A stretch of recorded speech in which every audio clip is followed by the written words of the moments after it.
We might see some interesting stuff. Well, that's the wrong tech card. Throw those away and find the real one. Wait, this is the Hunter. Oh yeah, that's right. The Hunter's left for Posesi. Well, I was wrong. I thought the combo priest had not gone through. yeah, my notes are right, but they're unintelligible handwriting. So the Hunter is actually a fairly similar story, luckily for us. Well, it's actually a little bit easier for the Hunter given. It is. The It's right definitely set of closer cards. than we were calling it, but now the Eater of Secrets suddenly becomes a great card. That's the right tech card. That's the right tech card. Yeah, the priest beat the paladin in game 1. Yeah, and it just went in against the Uther of the Even Blade from Lucre. That's correct. So the Hunter is going to be looking to get, well, I was going to say Flare. That's the tech card in the deck that completely dominates Lucre.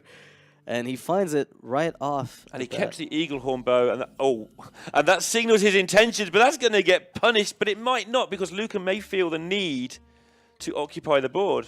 I doubt it. I think the one way you lose is when the bow gets to hit Sure. your face repeatedly. So Lucre's got his 2 most important cards.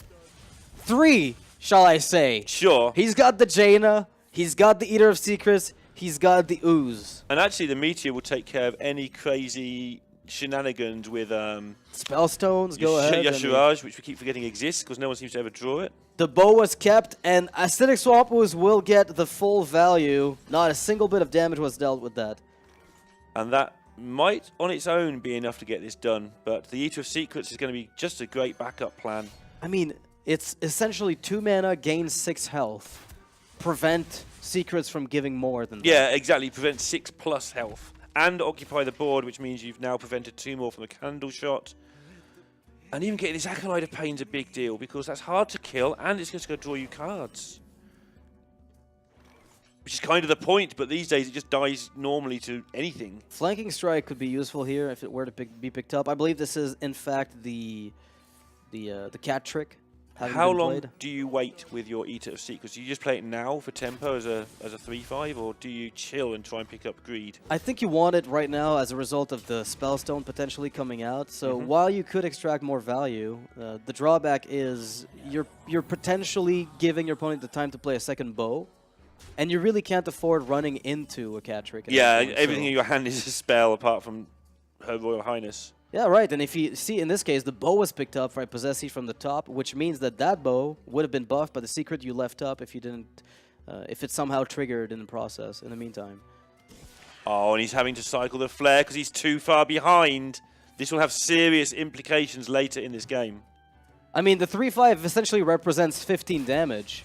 Right. As it's going to attack 5 times if Posesi does not deal with it right away. And he knew it. He instantly recognized that. Arcane Artificer, which means that Luca is now on any health total he wants to be in the short term. So we'll see whether or not Posesi is able to find Deathstalker Rexar. I think that's a saving grace at this point. The Ice Block will be picked up guaranteed here by Lucre, but again, Posesi, Deathstalker Rexar seeming to me like the card that bails him out of this spot. Or Barnes right away bringing out a Yashara's that doesn't get answered. It gets answered, we can see, but he can't.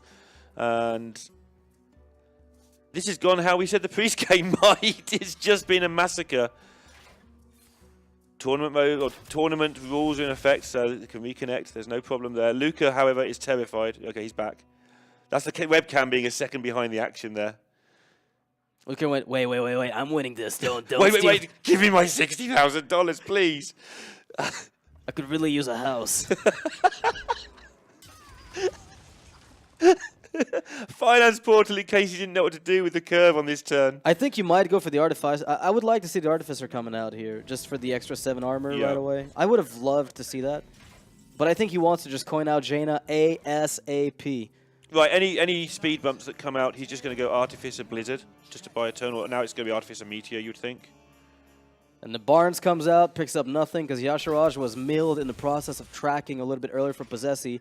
And right there, Lucre picks up the power card that he has access to. And that is, in fact, Frostless Jaina. Posesi, his face in his hands, looks up to the sky, observes, but finds nothing. No way out of this for him, I don't think. Like you say, possibly the Deathstalker, but even crazy Deathstalker things now. It's too late. It's too late. It's too late for Deathstalker. He needed it about 3 turns ago. He needed to play it when it was exactly 6 mana, start generating guys on turn 7, maybe get a 5-drop right there, then drop another 6-drop on the following turn. He needed to curve those beasts out one at a time until he stabilized. As it looks, 23 health. More health on the mage than the hunter. Flare used up in some kind of Hail Mary process. Artificer, Blizzard, ping next turn. Gain 6 armor, make a 3/6 water elemental. Everything's looking really tasty. And this is, we saw players play Artificer worse than this earlier. This is how you do use Artificer in these sort of matchups. Push your luck a little bit. Okay, he's drawn everything else. Don't get me wrong, the Artificer play is not winning this game. But then you get it to stick on the board sometimes, or you use a resource on it, which they can't afford. So there's always the Rock Dalar bailout. It needs to be a good bailout. It needs to be it needs to be a I get 10 arcane shots, hit you for 20 bailout. I think Luca's at that stage now where you can't quite believe you're going to the final, and you double check everything thinking, is this really me? Because these plays now are fairly straightforward, and he's rightfully double and triple checking what he's going to do in case he can find a better line. I'd like to see Artificer played with whatever, because there's some disasters lurking there. The disasters are all coming from kill commands stacking up, right? Right, yeah. You might as well gain 6 here. I know I'm all for sticking it around, but... He's just going to go for the gain 3 health and create another elemental. Don't waste the Blizzard because there's no emergency yet. Yeah. Fine. You know, just I mean, there's absolutely nothing wrong with this elementals. Yeah, sure. Safe enough. Tracking could come out with the Deathstalker at the very end of the game. Fortunately not. Finding it still does find a flanking strike to get rid of one of the elementals, which gives him a tiny bit more staying power and lets him weave in some hero powers in the process.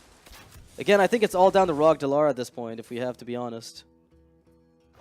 I think Rog Dalar is the way that Posesi stabilizes. I mean, that's the only chance he has. I don't think that's even a chance. He's actually taken his headset out. I think he's given it up. He's given it up! And that is going to be Luker moving on to the finals. And what does that mean, Lorinda? Well, if you wrote this storyline about Fuji and Luker having a rivalry going into the event, this 32-player event where they're in opposite sides,